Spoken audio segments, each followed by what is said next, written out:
Assalamualaikum warahmatullahi wabarakatuh. Innal hamdalillahi jami'ah.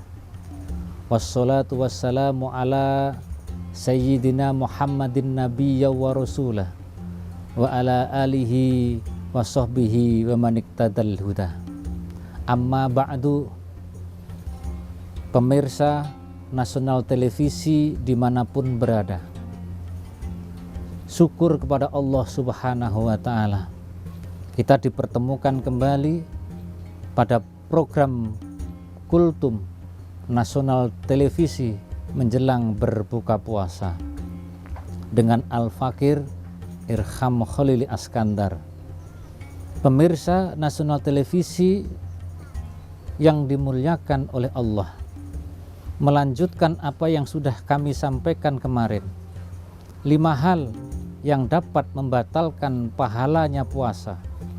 Puasa yang dilaksanakan mungkin sah karena secara fikih, secara syariat tidak melakukan hal-hal yang membatalkannya. Tetapi secara hakiki Allah tidak menerimanya dan tidak memberikan pahala kepadanya. Ada 5 hal yang paling penting yang harus kita hindari. Sebagaimana kemarin sudah kami sampaikan 2 poin, yaitu al-kadzibu wal ghibah. Yang pertama adalah dusta. Yang kedua adalah ghibah, atau biasa orang Jawa bilang ngerasani. Yang ketiga yang akan kita bahas kali ini adalah an-namimah. An-namimah ini orang Jawa sering mengatakan sebagai tumbak cucuan.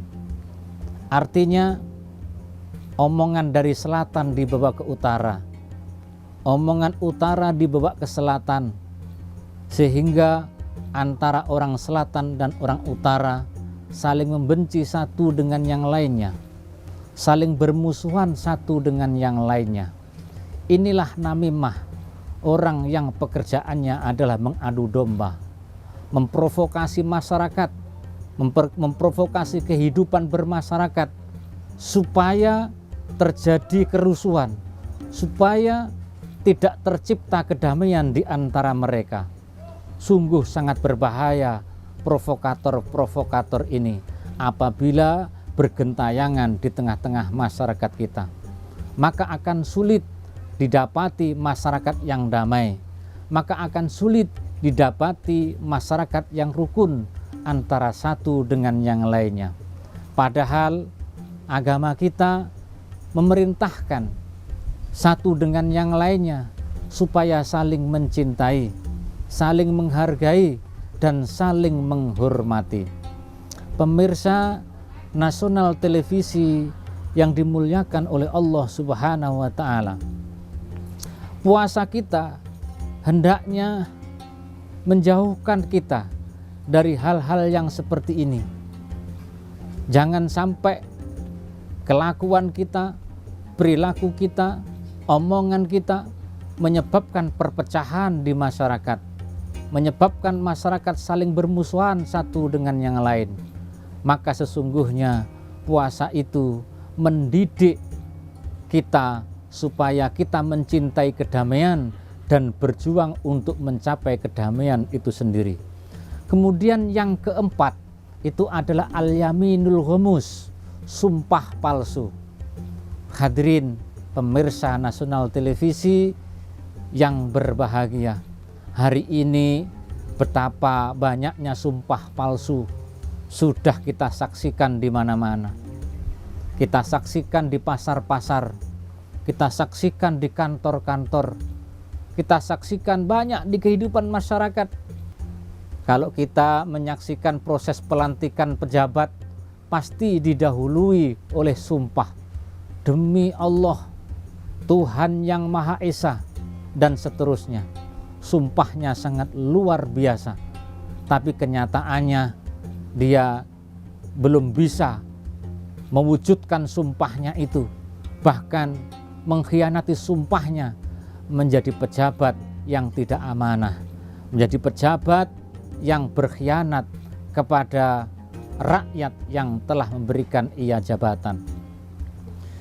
Dalam proses kehidupan sehari-hari, antar pedagang juga begitu. Sering dijumpai banyak orang bersumpah katanya dagangannya sudah ditawar orang sekian, padahal belum pernah ada orang yang menawar sama sekali. Ada lagi pada sistem pergaulan, ada orang bersumpah atas nama cinta, padahal itu hanyalah gombalan belaka. Pemirsa Nasional Televisi yang dimuliakan oleh Allah, kalau ada orang yang berdusta dengan sumpahnya, maka menurut hukum Islam, maka ia harus dihukum dengan kafarat. Artinya dia harus mengganti satu sumpah yang telah ia langgar dengan berpuasa 3 hari. Yang kedua adalah dengan bertaubat, meminta ampun kepada Allah Subhanahu wa Ta'ala, serta memohon maaf kepada orang yang telah disumpahi. Kemudian yang kelima, perkara yang membatalkan pahala ibadah puasa kita adalah an-nadzaru bisyahwat, memandang sesuatu sehingga muncul syahwat. Memandang sesuatu ini ternyata tidak terbatas ketika hanya memandang lawan jenis saja. Kita bisa memandang apa saja sehingga bisa menimbulkan syahwat kita, maka itu bisa membatalkan ibadah puasa kita. Oleh karena itu, semakin kita berpuasa, maka semakin menundukkanlah pandangan kita.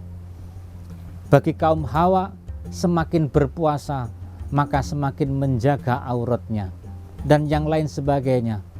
Pun pula ketika kita membuka HP, jangan lantas asik dengan gambar-gambar yang gambar-gambar yang bisa membangkitkan syahwat kita, karena bisa jadi itu membatalkan ibadah puasa kita. Hadirin yang dimuliakan oleh Allah, di dalam hadis lain juga Rasulullah Shallallahu Alaihi Wasallam menyatakan, man lam yada' qaulaz zuri, barang siapa yang tidak bisa meninggalkan kata-kata yang buruk, misuh-misuh kata orang Jawa.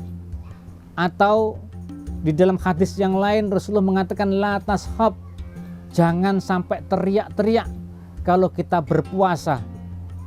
Innallaha la yahtaju ilaihi, maka Allah Subhanahu wa Ta'ala tidak berhajat sama sekali ketika ia berpuasa.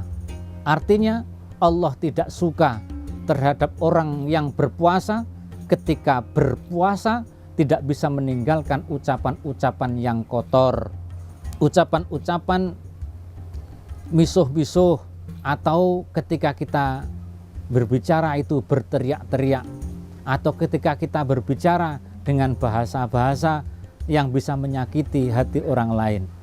Pemirsa Nasional Televisi dimanapun berada, sekian dan demikianlah kultum kita pada sore hari ini. Terima kasih atas segala perhatian, mohon maaf atas segala kekurangan. Selamat berbuka puasa. Wassalamualaikum warahmatullahi wabarakatuh.